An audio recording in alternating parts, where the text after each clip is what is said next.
بہت طاقتور پلیئر کے طور پر مشرق وسطیٰ کی سیاست میں اپنا رول پیدا کرے گا، تو اس خطے کے ممالک کو اس سے ایک خوف میرا خیال ہے ان میں پیدا ہوا ہے، جس کے نتیجے میں وہ اس معاملے کو یمن کی سرحدوں کے اندر روکنا چاہتے ہیں۔ غالباً کچھ اس طرح کی کیفیت نظر آتی ہے۔ دوسری بات یہ تو میں کہنا یہ چاہ رہا تھا کہ یمن کی صورتحال در حقیقت اس خوف کا نتیجہ ہے جو ایرانی اثرات اس خطے میں پھیلنے سے متعلق ہے۔ لیکن سوال ایک یہاں یہ بنتا ہے کہ ہم دیکھ یہ رہے ہیں کہ مسلمانوں کی ایک تقسیم نظر آ رہی ہے مشرق وسطیٰ کی سیاست کے اندر بھی، کہ اس وقت جو پولیٹیکل الائنمنٹ بن رہی ہے، ایک تو وہ ہے جو ایران اور اس کے زیر اثر جو ممالک ہیں، اس کے بعد دیگر گلف ممالک کے جو سعودی عرب کے ساتھ ان کے اصول اور نظریات کے حوالے سے سیاست کرتے ہیں۔ تو میں پوچھنا یہ چاہتا ہوں کہ مشرق وسطیٰ کی سیاست کا ایک اور پلیئر ہے اسرائیل۔ تو اس سارے تناظر میں آپ کیا دیکھتے ہیں کہ اس کا کیا رول ہوگا؟ وہ بھی ان میں سے کسی الائنمنٹ کا حصہ بنے گا یا وہ آئسولیشن میں چلا جائے گا؟ یہ تو ممکن نہیں ہوگا کہ وہ اس میں سے کسی کا حصہ بن سکے۔ اس کی وجہ یہ ہے کہ جو لوگ بھی اس میں آگے قدم بڑھائیں گے، خواہ وہ سنی اسلام کے نمبردار ہوں یا شیعہ اسلام کے نمبردار ہوں، ایران کے زیر اثر ہوں یا سعودی عرب کے زیر اثر ہوں، وہ کبھی ظاہر میں یہ پسند نہیں کریں گے کہ اسرائیل کے ساتھ ان کا کوئی الائنس قائم ہو۔ تو اس لیے یہ تو مشکل ہوگا، لیکن یہ کہ بباطن آپ جانتے ہیں کہ بہت سے الائنس قائم ہو جاتے ہیں۔ یعنی ایک زمانے میں خود اسرائیل کے ہتھیاروں سے مسلمان ملکوں میں سے بعض نے فائدہ اٹھایا، اس طرح کے بہت سے واقعات سے ہم واقف ہیں۔ تو یہ جب سیاسی معاملات زیر بحث آتے ہیں تو اس میں کچھ پتہ نہیں ہوتا کہ کب دوست دشمن بن جائیں گے اور کب دشمن دوست بن جائیں گے۔ اصولی طور پر آپ نے بڑی درست بات کہی ہے کہ یہ در حقیقت ایک پرانی کشمکش ہے، اس کی جڑیں تاریخ میں بھی ہیں، اور اس میں یہ دونوں طاقتیں یہ چاہیں گی کہ اپنا اپنا اثر و رسوخ بڑھائیں۔ ہمیں یہ معلوم ہے کہ یہ خود طاقت کی نفسیات ہے۔ یعنی جب سوویت یونین دنیا میں موجود تھا اور امریکہ موجود تھا تو اس وقت بھی مشرق وسطیٰ ہی میں زیادہ تر دونوں اپنا اثر و رسوخ قائم کرنے کی کوشش کرتے تھے۔ یہ علاقہ اگرچہ پرانا ہو چکا ہے، لیکن اثر و رسوخ کے اعتبار سے اور دنیا کے رابطے کے اعتبار سے اب بھی اس کی بڑی غیر معمولی اہمیت ہے۔ خوف کیوں پیدا ہوتا ہے؟ یہ ایک سوال ہے نا، یعنی کیوں خوف پیدا ہوتا ہے؟ اس کی وجہ کیا ہے؟ اس کی وجہ یہ ہے کہ جمہوریت نہیں ہے۔ دیکھیے بات یہ ہے کہ اگر آپ نے اپنی قوموں کو یہ حق دیا ہے کہ وہ اپنی حکومتیں قائم کریں اور اس بنیاد پر حکومتیں قائم ہوں گی، تو پھر خوف کی بھی کوئی وجہ نہیں ہے، کیونکہ استبدادی حکومتیں، بادشاہتیں، آمریتیں ہیں، تو خوف زدگی کی ایک کیفیت لازماً طاری ہو جاتی ہے۔ یعنی اب جب اس کو چیلنج کیا جائے گا تو یہ معلوم ہوگا کہ ہمارے پاس آخر اتھارٹی کیا ہے رہنے کی۔ اتھارٹی تو پہلے ہی طاقت ہے، طاقت کے مقابلے میں اگر دوسری طاقت زیادہ بڑی ہو گئی ہے تو آپ کو جانا ہے۔ اچھا، پھر تاریخ کا بھی ایک عمل ہے، یہ جو بادشاہتیں اور آمریتیں، ان کا دور اصلاً ختم ہو چکا ہوا ہے۔ یعنی یہ تو اب انہی جگہوں پر باقی ہیں جہاں شہری تمدن ابھی زیادہ مستحکم نہیں ہوا، وقت کا پہیہ اپنی گردش کر رہا ہے اور زیادہ عرصے تک آپ نہیں دیکھ سکیں گے کہ یہ اسی طرح سے قائم رہیں گی۔ یہ بھی ایک خوف کی وجہ ہے، یعنی انہیں معلوم ہے، ہونا تو یہ چاہیے تھا کہ یہ زمانے کو پہچان لیتے اور پہچان کر اپنے لوگوں کو اقتدار میں شریک کر لیتے۔ دیکھیے برطانیہ عظمیٰ میں کیا ہوا ہے، بادشاہت قائم ہے نا ابھی بھی، بادشاہت ایک روایت، ایک رسم کے طور پر قائم ہے، اور اس کو انہوں نے اپنی قومی وحدت کی علامت بنا لیا ہے، لیکن لوگوں کو اختیارات منتقل کر دی۔ یعنی تمام اختیارات اب لوگوں کے منتخب کردہ نمائندے ہی استعمال کرتے ہیں۔ یہ موقع ان کے لیے بھی تھا۔ ممکن ہے کہ ان کی بادشاہوں کو جو ایک تقدس حاصل ہے، اس تقدس کی بنیاد پر ان کو ہمیشہ کے لیے مان لیا جاتا کہ ایک رسمی حیثیت ان کی اسی طرح سے قائم رہے۔ یہ بھی ممکن تھا کہ یہ ایک سمبولک اہمیت اختیار کر لیتے اور پورے عالم اسلام کے لیے یہ چیز ہو جاتی، لیکن یہ ہوتا یہی ہے کہ انسان اس کا فیصلہ بر وقت نہیں کر پاتا۔ اگر آپ عوام کو اقتدار منتقل کرتے ہیں اور ان کو یہ موقع دیں کہ وہ اپنی حکومتوں کو مستحکم کریں، تو اس کا ایک لازمی نتیجہ یہ نکلے گا کہ آپ باہر کے خطرات سے بھی محفوظ ہو جائیں گے، کیونکہ باہر کی قومیں ایک خاندان سے لڑ سکتی ہیں، ایک فوج سے لڑ سکتی ہیں، وہ لوگوں سے نہیں لڑ سکتی، یہ ممکن نہیں کسی کے لیے۔ تو اصل میں یہ خوف زدگی کی بہت بڑی وجہ آمریت اور بادشاہت کے تصورات ہیں۔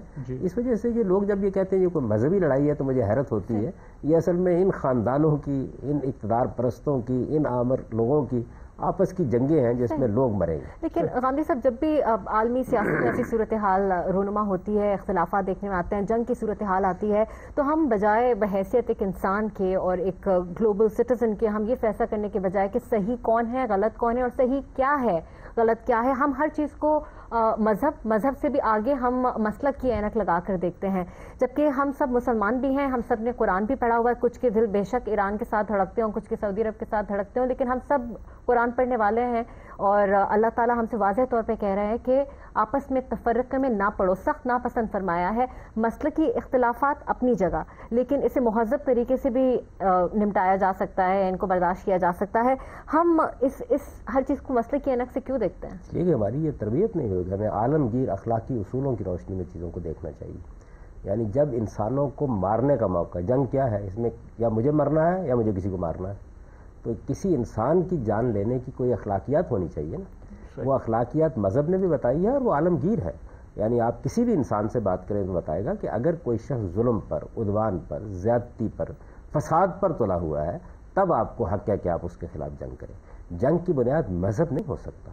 جنگ کی بنیاد تو ہمیشہ کوئی فساد ہوگا جس کو آپ روکنے کے لیے یہ کام کرتے ہیں. تو اس اخلاقی اصول پر ہم کبھی فیصلہ کرتے ہیں نہیں. ہمارے فیصلے کی بنیادیں مفادات ہوتے ہیں. پاکستان میں بھی جب اس طرح کی صورتحال پیش آئی تو میں نے کئی مرتبہ یہ توجہ دلائی. یعنی یہ سوال کیا جاتا تھا نا کہ امریکہ نے یہ کہا کہ آپ ہمارا ساتھ دیں گے یا نہیں دیں گے، تو فیصلہ کس بنیاد پر کیا جائے. میں نے ہمیشہ اس پر یہ تبصرہ کیا کہ فیصلہ آپ کو اخلاقی اصولوں پر کرنا چاہیے تھا. اگر امریکہ کا حملہ کرنا جائز تھا تو پھر آپ کو کھلے طریقے سے کہنا چاہیے تھا کہ ہم ساتھ کھڑے ہیں، اس لیے کہ وہ ایک ظلم کے خلاف جنگ کرنے کے لیے آیا ہے. ہماری بھی ساری طاقت اس کے لیے حاضر ہے. اور اگر وہ ناجائز حملہ کر رہا تھا تو پھر آپ کو ایک گاڑی بھی گزرنے نہیں دینی چاہیے تھی اپنے ملک کے اندر اور کھڑے ہو جانا چاہیے تھا. لیکن یہ اخلاقی اصول لوگ کہاں ملحوظ رکھتے ہیں. یعنی یہاں تو یہ ہوتا ہے کہ قومی مفادات، سیاسی مفادات، یہ اصل میں سچائی کی اور عدل کی بنیاد بن جاتے ہیں. رسول اللہ صلی اللہ علیہ وسلم نے اس کو دعوی الجاہلیہ کہا ہے. یعنی جب آپ قومی بنیاد پر، مسلکی بنیاد پر، مذہبی بنیاد پر کسی کے ساتھ دینے کا فیصلہ کرتے ہیں تو حضور نے فرمایا دعوی الجاہلیہ، یہ جاہلیت کی دعوت ہے. کیونکہ اسلام اس لیے آیا تھا کہ وہ آپ کو اخلاقی اصولوں پر جڑنے اور الگ ہونے کے لیے کہے. وہ تو یہ کہے گا کہ کون ظالم ہے اور کون مظلوم ہے، فیصلہ اس پر ہونا چاہیے. لیکن اگر فیصلے کی بنیاد یہ ہے، حضور نے یہ بات جس موقع پر فرمائی تھی کہ اگر فیصلے کی بنیاد یہ ہے کہ یہ انصاری ہے مجھے اس لیے اس کا ساتھ دینا ہے، یہ مہاجر ہے اس لیے مجھے اس کا ساتھ دینا ہے، یہ قریشی ہے مجھے اس لیے یہ ساتھ دینا ہے، جب اس طرح کی آوازیں آپ نے سنی تو آپ نے فرمایا دعوی الجاہلیہ، کہ آپ میری بعثت کے بعد بھی جاہلیت کی باتیں کرتے ہیں. تو یہ جاہلیت کی بات ہے کہ آپ مسلک کی بنیاد پر، قوم کی بنیاد پر، وطن کی بنیاد پر حق اور باطل کا فیصلہ کریں. یعنی آپ کا مسلک ہے، آپ کو اس سے محبت ہونی چاہیے، اس کو لوگوں کے سامنے پیش کریں. آپ کا مذہب ہے، آپ اس کو درست سمجھتے ہیں، اس کی دعوت لوگوں کو دیں، پیغام پہنچائیں اس کا. آپ کی قوم ہے، آپ کا وطن ہے، آپ اس کے ساتھ محبت کا اظہار کریں. لیکن اس کو حق اور باطل کا معیار نہیں بنایا جا سکتا. حق اور باطل کا معیار صرف اور صرف اخلاقی اصول ہوتے ہیں، اور وہ اخلاقی اصول ہے جس پر عالمگیر تمدن کو وجود میں لانے کی ہمیں کوشش کرنی ہے. اقوام متحدہ میں جو آپ نے بنیادی انسانی حقوق طے کیے ہیں، ان کی بنیاد کیا ہے؟ یعنی ابھی بھی اس میں طاقت کے اصول کو تو آپ نے مانا ہوا ہے کہ 5-6 ملکوں کو آپ نے ویٹو پاور دی ہوئی ہے. لیکن اس کے باوجود بہت حد تک آپ نے اتفاق کر لیا ہے کہ عالمگیر اخلاقی اصول ہیں جس پر قوموں کے معاملات ہونے چاہیے. تو اگر یہ عالمگیر اخلاقی اصول آپ ملحوظ نہیں رکھتے تو پھر ہم میں اور جانوروں میں کیا فرق ہے؟ بالکل صحیح. ملک صاحب آپ کے سوال کی جانب بالکل آئیں گے. سوری، بریک کا ٹائم ہو گیا. بریک کے بعد ہم مزید سوالات کریں گے.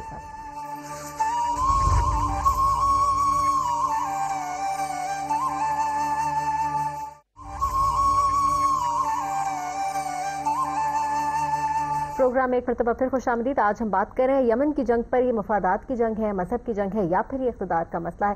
ملک اسلم صاحب آپ سوال پوچھ رہے تھے. رامجی صاحب، آپ نے اقوام متحدہ کا ذکر کیا تو اقوام متحدہ کی سیکیورٹی کونسل نے قرارداد منظور کی یمن کی صورتحال پہ، اور جس میں کہا گیا کہ جی ہوتی باغیوں پر آرمز امبارگو لگا دیا جائے اور ان کے رہنماؤں پر بھی پابندیاں عائد کی گئیں.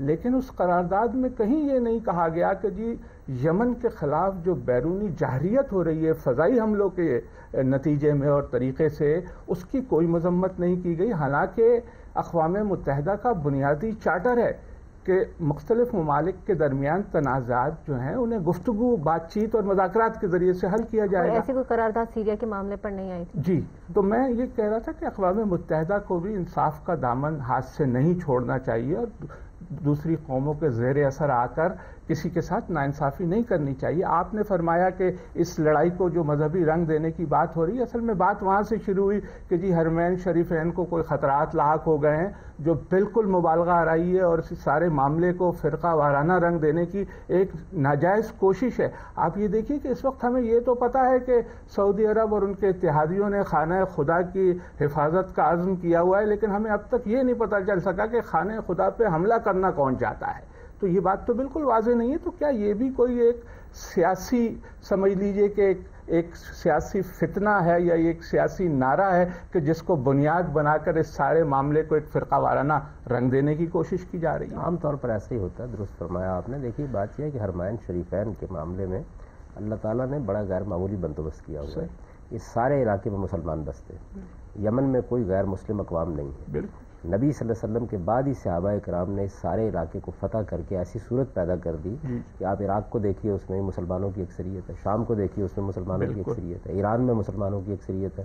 تو حرم کا پورا علاقہ مسلمانوں ہی سے گرا ہوا ہے. اور جو حرمت میں یہ معلوم کرنا چاہتا ہوں کہ مسلمانوں میں سے کون ہے کہ جو حرمین کے لیے راستہ بند کر دے گا؟ کوئی بھی نہیں ہے. تو اس وجہ سے حرمین کو کوئی خطرہ الحمدللہ نہیں ہے. زیادہ سے زیادہ آپ یہ کہہ سکتے ہیں کہ ہماری بھی خواہش ہوگی اور ہر سلیم الطبع انسان کی خواہش ہوتی کہ امن رہے. بالکل صحیح. یعنی امن رہے گا تو حج کے لیے لوگ جا سکیں گے، امن رہے گا تو عمرے کے لیے لوگ جا سکیں گے. لوگوں کی جان مال کی حفاظت بنیادی چیز یہ ہے. یعنی ایسا نہ ہو جائے کہیں کہ جنگ و جدال کی اس فضا میں لوگوں کے لیے حرمین میں جانا مشکل ہو جائے. تو اصل میں ہدف تو جنگ و جدال کو بننا چاہیے. یعنی حرمین کو کوئی خطرہ نہیں ہے. جنگ و جدال سے انسانوں کو بہت خطرہ لاحق ہو سکتا ہے. تو اس وجہ سے انسانوں کو بچانے کے لیے ضروری ہے کہ امن، صلح اور اعلیٰ اقدار کی بنیاد پر فیصلے کیے جائیں. درست فرمایا آپ نے کہ ہمارے ہاں اقوام متحدہ بھی بعض موقعوں پر ایسے رویہ اختیار کرتی ہے کہ جس سے یہ اندازہ ہوتا ہے کہ جن اصولوں پر اس کو بنایا گیا تھا وہ پس پش ڈال دیے گئے. سب سے زیادہ توجہ اس پر دینی چاہیے کہ جنگ نہ ہونے پائے. دیکھیے یہ جو مختلف قسم کے قبائل ہیں، یمن ایک قبائلی علاقوں کے اپنے کچھ مسائل ہوتے ہیں. ہمارے ہاں بھی افغانستان کی ایک پٹی ہے جو قبائلی ہے، ہمارے ہاں بھی قبائلی علاقہ موجود ہے. ٹوائن بی نے 1951 میں غالباً آخری جلد لکھی اپنی کتاب کی، تو اس میں اس نے بہت وضاحت کے ساتھ یہ بتایا تھا کہ دنیا کے امن کو خطرہ اب ان دو قبائلی علاقوں سے ہوگا. یعنی یورپ میں بھی قبائلی علاقے تھے لیکن بتدریج ختم ہو گئے. قبائلی تمدن یہاں پھر وہی بات ہے کہ اصل چیز سماجیات اور عمرانیات کے اصول ہیں. دنیا کے اندر اگر قبائلی تمدن ہے تو اپنی کچھ روایات رکھتا ہے. قبائلی تمدن کو جب جاگیردارانہ یا زرعی تمدن سے واسطہ پڑے گا تو ایک کانفلکٹ وجود میں آئے گا. اس کانفلکٹ کو کیسے مینج کرنا ہے یہ انسانیت کا ایک بڑا مسئلہ ہے. اچھا، اسی طرح جاگیردارانہ یا زرعی تمدن کو جب شہری تمدن سے اور انڈسٹریل ریولوشن کے بعد پیدا ہونے والے تمدن سے واسطہ پیش آئے گا. اور اب تو ہم اصل میں انفارمیشن ٹیکنالوجی کے دور میں داخل ہو رہے ہیں. تو یہ ایک کانفلکٹ ہے جو مختلف تہذیبی روایات کے مابین قائم ہوتا ہے. قبائلی عام طور پر مذہبی روایات کے معاملے میں بھی بہت ریجڈ ہوتے ہیں. اپنی فطرت کے لحاظ سے ان کی تعلیم تربیت اس طرح ہوتی ہے.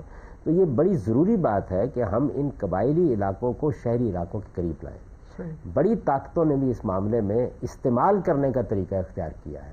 ہونا چاہیے تھا کہ وہاں سڑکیں پہنچتی، وہاں راستے ہموار ہوتے، وہاں ہسپتال پہنچتے، وہاں تعلیم گاہیں پہنچتی، دنیا انویسٹ کرتی اس کے لیے. یہ ساری انسانیت کا مسئلہ ہے تاکہ وہاں کے تمدن اور تہذیب کو قریب آنے کا موقع ملا. اب جب نہیں ہے تو پھر وہ قبائلی اپنے طریقے سے منظم ہو کے اقتدار میں اپنا حصہ چاہتے ہیں. کیونکہ قبائلی تمدن میں جمہوری روایات کو قائم کرنا کوئی آسان کام نہیں ہوتا. تو یہ سارے مسئلے بنیادی طور پر سماجی، سیاسی، معاشرتی اور معاشی مسئلے ہیں. اگر کسی قوم کو آپ دبا کے رکھتے ہیں، اس کو آپ سیاسی حقوق نہیں دیتے، اس کے لیے معیشت کے دروازے بند کرتے ہیں یا ایسے طریقے اختیار کرتے ہیں کہ جس میں اس کے لیے ترقی کرنا ممکن نہ رہے، اسے پسماندہ رکھنے کی کوشش کرتے ہیں، جس طرح کہ ہمارے یہاں بلوچستان کے معاملے میں ہوا ہے، تو اس سے ایک رد عمل پیدا ہوتا ہے. نوجوان لوگوں کے اندر ایک آگ ہوتی ہے، وہ خیال کرتے ہیں کہ اچھا ہم بندوق سے اپنا یہ مقصد حاصل کر لیں گے.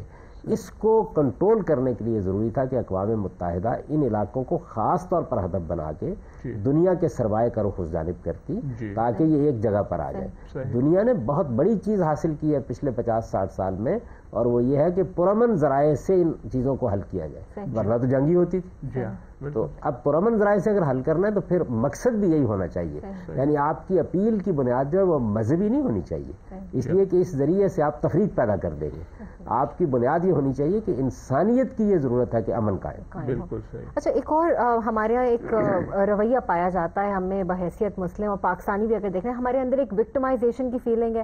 پاکستان میں جو کچھ ہوتا ہے ہم اسے بلیم کرتے ہیں کہ انہوں نے کرایا ہے، امریکہ اور CIA نے کرایا ہے، اسرائیل کا کام ہے۔ اسی طرح مسلم دنیا میں بھی اگر دیکھا جائے تو بالعموم یہ رویہ پایا جاتا ہے کہ امریکہ اور مغربی طاقتیں مسلم ممالک کے تیل کے ذخائر پر قبضہ کرنا چاہتی ہیں، لیکن ہم صورتحال اگر دیکھیں تو ہم آپس میں ایک دوسرے سے ہر وقت لڑ رہے ہوتے ہیں، ہمیں کسی دشمن کی ضرورت نہیں ہے۔ اور تو اگر دشمن واقعی میں یہ چاہتا ہے کہ ہمیں کمزور کیا جائے، ہمارے ذخائر پر قبضہ کیا جائے، تو کیا ہی بہتر ہو کہ سعودی عرب اور ایران مل کر اس کو کاؤنٹر کریں، نہ کہ آپس میں لڑیں۔ دیکھیے نا کہ لوگوں کے مابین ایک اتحاد واقع ہوا یورپ میں، یورپی یونین وجود میں آ گئی، تو اس میں ایک خوبی یہ پیدا ہوئی کہ جو ممالک ذرا پیچھے تھے تو دوسرے لوگ ان کی مدد کرنے کے لیے آگے بڑھے۔ اب اگر ہمارے اس خطے میں مشرق وسطیٰ میں، اور کچھ ہم بھی اس کے ساتھ ایک لحاظ سے وابستہ ہیں، یعنی پاکستان کی نوعیت یہ ہے کہ وہ ایک طرف سے دیکھیں تو مشرق وسطیٰ سے مل رہا ہے، دوسری طرف دیکھیں تو وہ ساؤتھ ایشیا کے ممالک کا حصہ بنتا ہے، تو اس وجہ سے اگر یہاں بھی یہ کوشش کی جائے کہ لوگوں کے مابین اقتصادی اتحاد پیدا ہو، ان کی سرحدیں ایک دوسرے کے لیے کھلیں، لوگوں کے عام تبادلے ہوں، نقل مکانی پر جو پابندیاں ہیں، غیر ضروری پابندیاں، ان کو ختم کیا جائے، معیشت کے مواقع سب لوگوں کے لیے یکساں ہوں، اور ان تمام ممالک کا اصلی ہدف یہ ہو کہ ہمیں اپنے لوگوں کی بہبود کے لیے کام کرنا ہے، یعنی لوگوں کو تعلیم دینی ہے، لوگوں کے لیے صحت کے مواقع پیدا کرنے ہیں۔ اگر ان چیزوں کو ہدف بنا لیا جائے تو پھر لڑنے کی ضرورت کیا ہے؟ یعنی آپ یہ بتائیے کہ یہ لڑائی ہے کس لیے؟ کیا اس زمانے میں کوئی قوم یہ سوچتی ہے کہ وہ دوسرے ملک کے اوپر حملہ کر کے قبضہ کر کے اپنے قبضے کو برقرار رکھ لیں؟ تصور نہیں ہے۔ یعنی اس زمانے میں آپ ایک چھوٹی سی جگہ ہے کشمیر، وہاں پر آپ نے کہا کہ ہم اپنا قبضہ برقرار رکھیں گے۔ بڑا سادہ طریقہ ہے، میں نے کئی لوگوں کو کہا کہ خیر کشمیری جو کچھ کر رہے ہیں وہ تو ایک الگ بات ہے، ہندوستان کو کیا کرنا چاہیے؟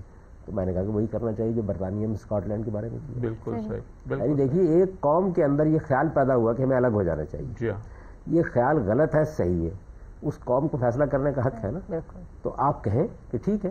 میں تو یہ کہتا ہوں آپ کے ملک میں اگر کسی جگہ اس طرح کی صورتحال پیدا ہو گئی ہے تو لوگوں کو موقع دے دیں اس بات کا، وہ خود اپنی غلطی محسوس کر لیں گے کہ وہ الگ پھر آ جائیں گے، آپ کے ساتھ مل جائیں گے۔ تو دنیا کے اندر یہ کچھ اچھی اقدار اور روایات پیدا ہوئی ہیں، ان کو ابھی ہم ذہنی طور پر قبول کرنے کے لیے تیار نہیں، اور سب سے بڑھ کر ان کو قبول نہ کرنے کے لیے ہم مسلمان ہی پیچھے۔ قمری صاحب، میرا خیال ہے کہ یہ شاید اس وقت ممکن ہو جو ندا نے سوال کیا کہ اگر سعودی عرب اپنے عقائد اور ایران اپنا انقلاب برآمد کرنے کی کوششیں اگر بند کریں تو یہ پروکسیز بند ہوں، اور یہ دونوں ہمارے یہاں پروکسی اور بند کریں۔ اس کا جواب قمری صاحب سے ہم لیں گے ایک مختصر سے بریک کے بعد۔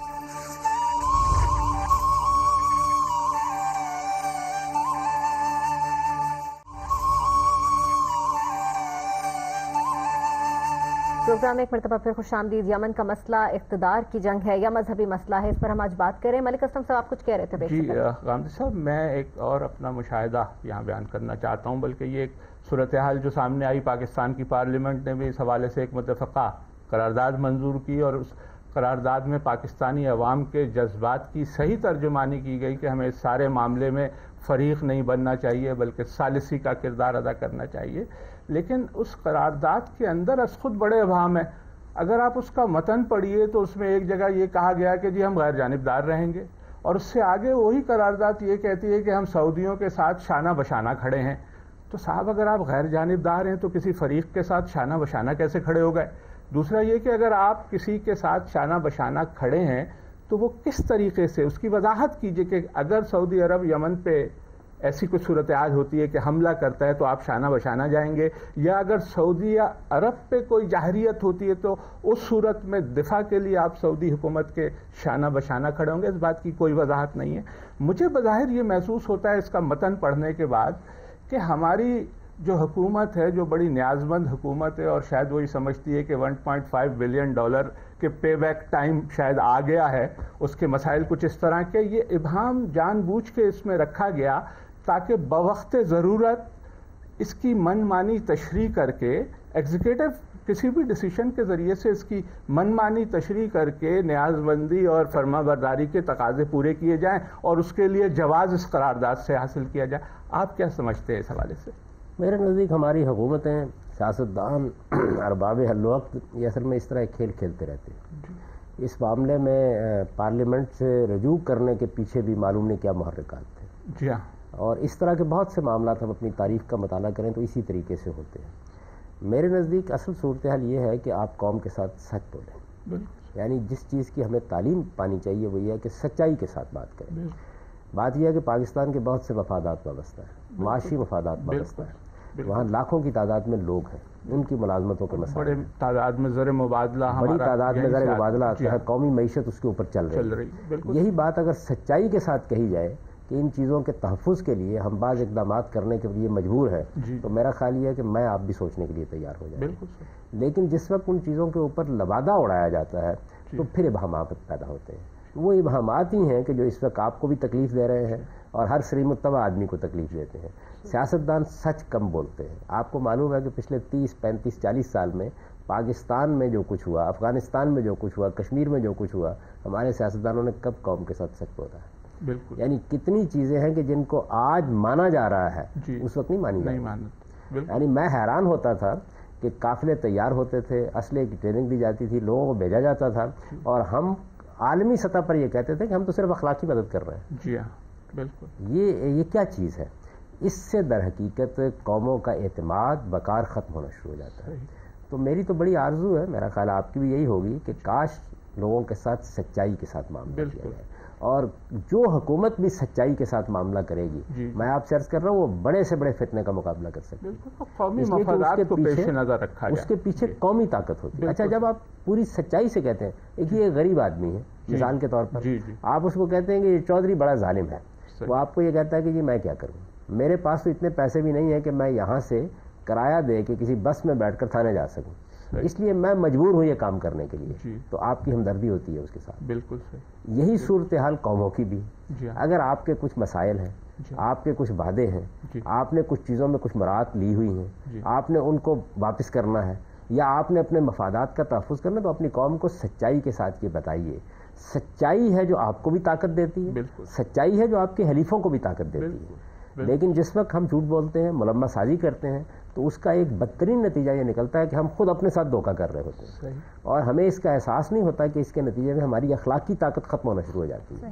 اچھا, جو گرد و پیش میں لوگ ہوتے ہیں اندھے تو نہیں ہوتے, بے شمار لوگوں کو نظر آ رہا ہوتا ہے کہ آپ کہہ کیا رہے ہیں, آپ کرنا کیا چاہتے ہیں. تو نتیجہ اس کا یہ نکلتا ہے کہ آہستہ آہستہ آپ اپنے ہی جال میں پھنستے چلے جاتے ہیں. تو میں تو یہ سمجھتا ہوں کہ اگر ہم سچائی پر اپنے تمام معاملات کو رکھیں تو بعض اوقات ایسی مجبوریاں ہوتی ہیں قوموں کی, اور وہ میرا اپنا احساس ہے کہ سعودی عرب کے بارے میں پاکستان کی ہیں. ان مجبوریوں کو واضح طور پر اپنی قوم کو بتائیے. ان کے لحاظ سے آپ کو اقدام کرنا چاہتے ہیں, ہو سکتا ہے کہ اس اقدام کے لیے آپ کو قومی تائید بھی حاصل ہو جائے, لیکن اس کو مذہبی بنانے کی کوشش کرنا, اس کے یعنی آپ مجھے یہ بتائیے کہ حرمین شریفین تو خیر ہم سب کے ہر چیز اس کے لیے حاضر ہے, اور اس کو کوئی بظاہر خطرہ بھی نہیں ہے, لیکن سعودی بادشاہت بھی کیا ہمارا مسئلہ ہے؟ صحیح. یعنی اس میں کیا چیز ہے؟ اللہ تعالیٰ نے اگر اس سے پہلے ترکوں کو موقع دیا ہوا تھا یہاں امن و امان قائم رکھیں, بعد میں آل سعود کو موقع مل گیا, تو اگر وہاں کے لوگوں کو آزادی حاصل ہو, وہ اپنی منتخب حکومتیں قائم کریں, تو اس میں آخر کیا مانے ہیں؟ دین میں کیا مانے ہیں؟ یعنی بے شمار چیزیں جس میں ہم اپنے آپ کو ناگزیر سمجھ لیتے ہیں. اللہ تعالیٰ نے حرمین کی پہلے بھی حفاظت کی ہے, مسلمان اب بھی اس کی حفاظت کر سکتے ہیں, اللہ بھی اس کی حفاظت کرے گا. ہمارا معاملہ یہ ہونا چاہیے کہ ہمارے قومی مفادات کیا ہیں, سیاسی مفادات کیا ہیں, ان قومی مفادات اور سیاسی مفادات کا بالکل بیلاگ جائزہ لے کر اگر کوئی اقدام کرنا ہے تو سچائی کے ساتھ کیجیے.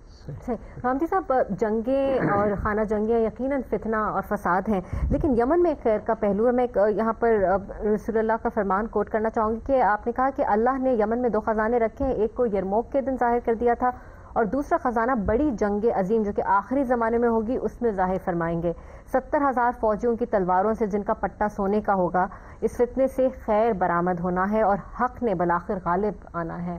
اس کی وضاحت کر دیں. ایک میں اصولی بات آپ سے عرض کر دوں کہ یہ جو کتاب الفتن ہے نا, یہ ہمارے روایتوں کی کتابوں میں یہ ہوتی ہے عام طور پر, یعنی فتنوں کی روایتیں. اچھا. یہ زیادہ تر ضعیف روایتیں, ان میں بہت کہانیاں بیان کی گئی ہیں, اور ان میں سے بہت تھوڑی ہیں کہ جو تحقیق کے معیار پر پوری اترتی ہیں.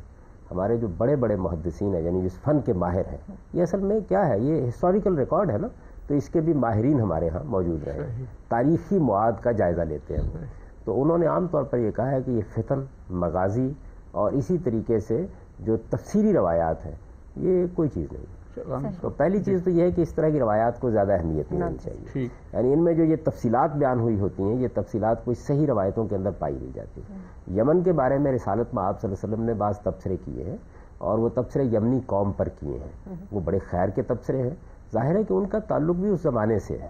ہم ان کو کوئی ابدی چیز نہیں سمجھ سکتے. اس کی وجہ قوموں کے احوال میں تبدیلیاں آتی ہیں, تغیرات آتے ہیں. یعنی اس وقت یمنی قوم کے ساتھ جو معاملہ تھا اس کا ذکر کیا. آثار قیامت کی بعض روایتوں میں یمن کا ذکر آتا ہے, لیکن وہ نہایت مختصر ہے کہ ایک آگ نکلے گی وہاں سے اور ہانکتی ہوئی لوگوں کو محشر کی طرف لے جائے گی. وہ قیامت کے احوال ہے. قیامت کے احوال جب شروع ہو جائیں گے تو اصل میں دنیا کی باغ ہمارے ہاتھ میں نہیں رہے گی, خدا کے ہاتھ میں چلی جائے گی. وہ جب خدا کے ہاتھ میں چلی جائے گی تو مجھے اور آپ کو فکر کرنے کی ضرورت نہیں, ہمیں تو اپنی فکر کرنی چاہیے کہ ہمارے ساتھ وہاں کیا معاملہ ہوگا. دنیا جب تک ہمارے پاس ہے تو ہمیں یہاں دو چیزوں کو محفوظ رکھنا ہے. ایک یہ کہ سچائی کے ساتھ معاملات کریں, دوسرے کہ اعلیٰ اخلاقی اصولوں کو. بالکل صحیح. سامنے صاحب ایک یمن کی جو اندرونی صورتحال کا اگر جائزہ لیں تو اس سے ایک نتیجہ یہ, میں کم سے کم اس کا انالیسس کرتا ہوں تو یہ اس نتیجے پہ پہنچتا ہوں کہ اس وقت وہاں ایک بیرونی جاہریت کے حوالے سے ایک مزاحمتی تحریک ہے جو حوثی قبائل اور دیگر قبائل مل کر ایک قومی مزاحمتی تحریک چلا رہے ہیں. اب اگر بالفرض بحال تھوڑی دیر کے لیے یہ سوچ لیا جائے کہ اس تحریک کو کچل دیا جائے, ختم کر دیا جائے یا حوثی قبائل کو شکست ہو جائے, تو آپ نہیں سمجھتے کہ یمن جیسے ملک میں کہ جہاں داعش بھی موجود ہے, جہاں القاعدہ بھی موجود ہے اور بہت منظم, کیونکہ امریکہ وہاں ڈرون حملے کرتا رہا ہے, تو اس کے بعد آپ نہیں سمجھتے کہ اس بیرونی جاہریت کے خلاف یہ قوتیں اس ویکیوم کو فل کریں گی اور وہ قومی مزاحمتی تحریک جو ہے وہ ان کے ہاتھ میں چلی جائے گی. جب بھی ایسا اقدام کیا جائے اس کے یہی نتائج اور اس کے نتیجے میں نہ یہ صورتحال سعودی عرب کے حق میں ہوگی, نہ امریکہ اس ساری صورتحال کو برداشت کر سکے. میں کہتا ہوں ایران کے حق میں بھی نہیں ہوگی. اس کی وجہ یہ ہے کہ اس طرح کی چیزیں جب ایک مرتبہ پیدا ہو جاتی ہیں تو پھر ان کی بندوقوں کا رخ لازماً آپ کے دشمنوں کی طرف نہیں رہتا. اور دوسری بات یہ کہ یہ دشمن اور دوست کی اصطلاح بھی کیا ہے. اصل میں تو ہمیں انسانیت کا ہمدرد ہونا چاہیے. بالکل صحیح. یعنی ہماری ساری جدوجہد اور کاوش کا ہدف یہ ہونا چاہیے کہ انسانوں کا خون نہ بہے, لوگوں کو کسی پرامن حل کی طرف لے جایا جائے. اگر حوثی قبائل ہے یا داعش کے لوگ ہیں, ان سب کو بھی ہمیں جو میسج دینا ہے وہ یہ ہے کہ یہ فیصلہ کرنا کہ لوگوں پر کون حکومت کرے یہ لوگوں کا کام, عوام کا, یہ ان کا کام.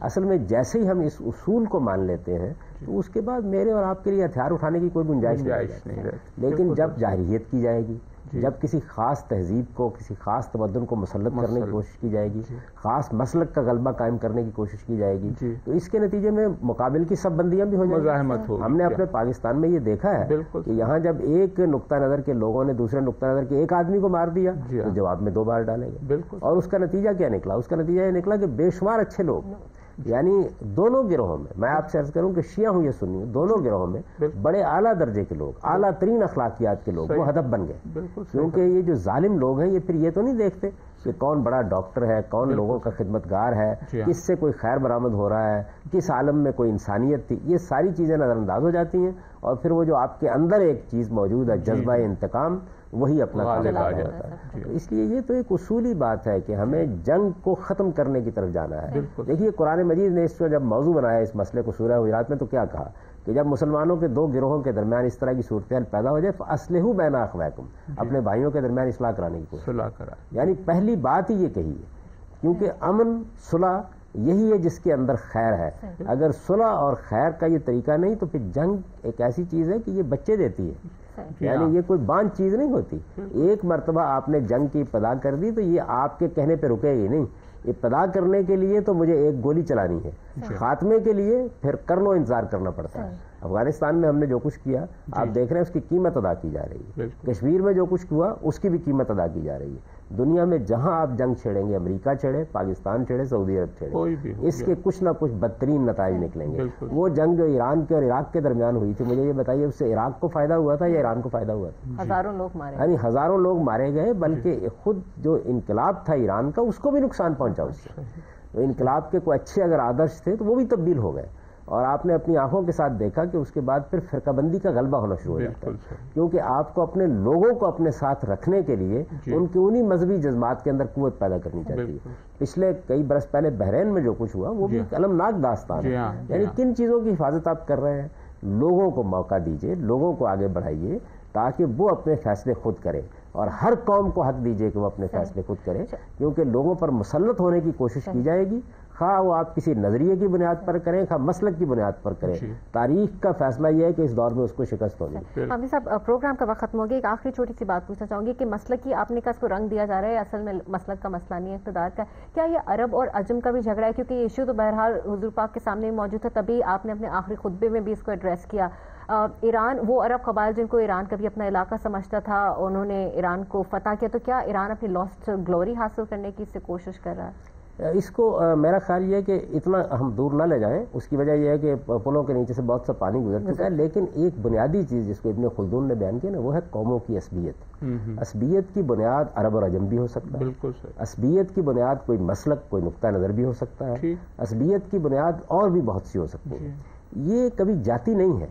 ہم کریں گے کیا؟ ہم یہ کریں گے کہ اس کو زیادہ سے زیادہ مہذب بنانے کی کوشش کریں، یعنی انسان انسان ہی رہتا ہے، قومیں قومیں ہی رہتی ہیں، ان کو بالکل تبدیل نہیں کر سکتے، انسانوں کو بنایا اس طرح گیا ہے، لیکن ان کے سوچنے کے انداز کو آپ مینج کر سکتے ہیں۔ اور وہ کیسے مینج کیا جاتا ہے؟ وہ یہ ہے کہ اعلیٰ اخلاقی اقدار کو مسئلہ بنا دیجیے، یہ بتایا جائے کہ ایران کے بھی لوگوں کو حق ہے کہ وہ اپنے اوپر کیا حکومت چاہتے ہیں، اسی طرح عرب کے بھی لوگوں کا حق ہے وہ فیصلہ کریں، افغانستان کے بھی لوگوں کا حق ہے۔